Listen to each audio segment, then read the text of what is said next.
Good afternoon, everyone. How you doing? Hope you're having a great day so far. So I'm here in my home studio, and I figured I'd run you through some of the things I use. As you know, I write and record a new song every day, and I don't work anything out in advance. I'm a big fan of the whole improvisation thing, the what can happen now factor. I'm a huge fan of that.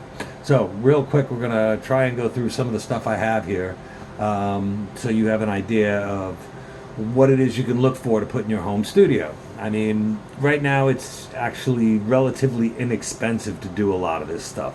So there's nothing wrong with taking a mic and just going straight into your interface, whatever it may be. I'm still running a FirePod because it's a solid interface. I've had a few things upgraded in it, but it's still an awesome interface. I don't have a problem with it. I have updated the front end though, so I use preamps now as opposed to the FirePod preamps. The FirePod is now just an interface. So over the last, I don't know, 7 years or so, I've started updating things. 10 years ago, I picked up a Golden Age preamp, which is a brilliant preamp. I highly recommend it. It's inexpensive and sounds absolutely brilliant. I've used it on hundreds of tracks, thousands of tracks at this point. Really good stuff. Solid. Never have a problem with it. So all the stuff I'm recommending to you, I am recommending because I've used it for a very, very long time. I'm not endorsed by any of these companies in any way, shape, or form. I'm actually just telling you what I use that works, that I haven't had a problem with. That's how I look at it.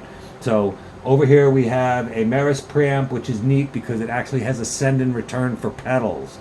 This is a cool trick if you do mixing and you want a good preamp to put stuff in.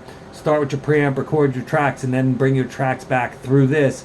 Use a guitar fuzz, an overdrive, a delay, flangers, phasers, compressors, whatever you can think of. You can mangle audio in all kinds of new and interesting ways using the analog realm. I am a big fan of analog stuff. I used to work with someone who had a studio, and we would get into arguments about what was better, and he used to go on about how he hated analog and that digital was far superior and nothing good happened from analog. It's noisy, it's this, it's that. And my comment was, just listen to an old Elvis record. There's two mics, one for Elvis, one for the band. If you can show me that kind of depth on a digital record, not a problem. I haven't heard it yet myself. I mean, that's just the kind of thing where you know what your gear does and you make it happen, and you don't have to do much afterwards.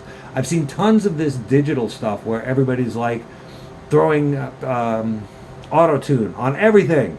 I mean, if you can't sing the part, let it go. Don't do it. You know what I mean? None of the classic records that I grew up on are perfect, but they have a vibe. There's something alive about them. When you put it into digital and you start quantizing to the grid and auto-tuning everything and making it so technically perfect, it becomes muzak. And I don't see lots of people hanging out in the elevator to listen to that. So maybe it's just me. I don't know. Anyway, moving right along. From the Meris, we have a DRS-1R, which is by Phoenix Audio. Kind of a Neve-flavored preamp. Very cool. Very nice. I love this thing. Over here we have a Day King GD 500 series. Again, nice preamp. This I use pretty much exclusively just for my bass, just because it makes my bass sound brilliant. I don't have to do much after that. I just throw a little bit of a compressor on it, and it's good to go. It's beautiful. Okay, so down here, I don't know if you can see this. Here we go. I got my Cappy preamp, my VP26. These are really neat and nifty. These are kit preamps, but you can get them pre-made, and that's what I did. It sounds great. It's got an API kind of flavor. Very cool. Here's my Vintech. This is another preamp I love. This is another one that's got that kind of Neve thing going on. My SSL, and then my Golden Age preamp. So the and the Aphex 107, again, very inexpensive, but sounds really cool. So the Golden Age is the oldest one. That's when I first started putting together a proper studio, as opposed to trying to do everything in plugins. And that's lasted me the longest. It's been like 10 years now, and never had a problem with it. The thing is awesome. All the rest of these have been gotten in the last 7 years or so. The Aphex I've had probably, I can't remember if I had that in my old studio or not, but that's the only thing that's just as old as the Golden Age.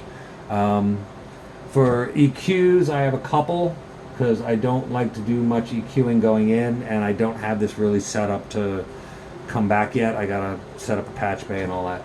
But for the EQs, I got a Chop Shop, which is really nice. This is by a company called Louder Than Liftoff. And then I have a Little Devil or Little Devil EQ rather. That I just leave in the circuit. I don't even do much with it. I just turn it on and everything just sounds better. It's just that kind of piece. It's beautiful. And then I have my Purple Odd. This thing is really cool when you're doing guitars and you need to sweep things. It's got a inductor EQ, which sounds a lot more interesting than some of the other types of EQs. I dig it myself. Let's see what else. Then I got a pair of DBX 560As. Their setup is 2 monos, and I have them in the chain just to catch peaks, only because it's a home studio. You're going to get peaks. There's not much you can do about that.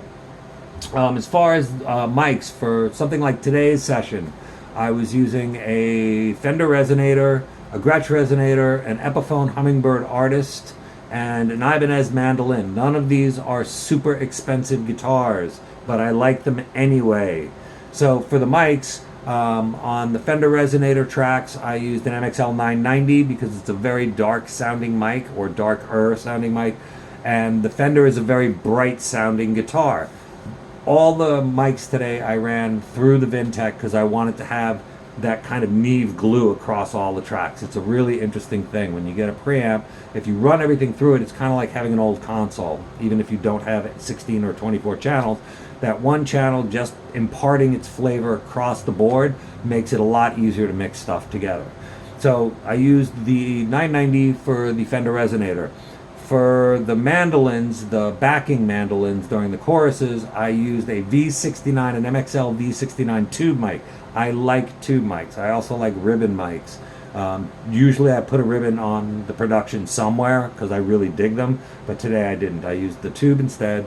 And then I had a Neumann and an MD421 on the electric guitars, which show up in the chorus just to beef everything up. And then for the solos, I pretty much always use a Roswell Pro Audio Mini K47 because the detail in it for solos is absolutely killer. You really don't even have to EQ anything. It's like you may notch out a little bit for where the vocals would sit if there's a part where there's a vocal over the solo. But other than that, it's absolutely perfect. It's a very, very cool mic. So this gives you a rough idea of what I have and what I'm doing for today. And if you have any questions, leave them in the comments below. Yeah, and subscribe. Feel free to leave your comments, ask questions, all that good stuff. Let's see if we can get something going for the home studio crowd. You know what I mean? There's lots of stuff out there already. I don't know if you guys need another one, but let's see what happens. You know what I mean? All right. I hope you have a good day. Thanks for watching.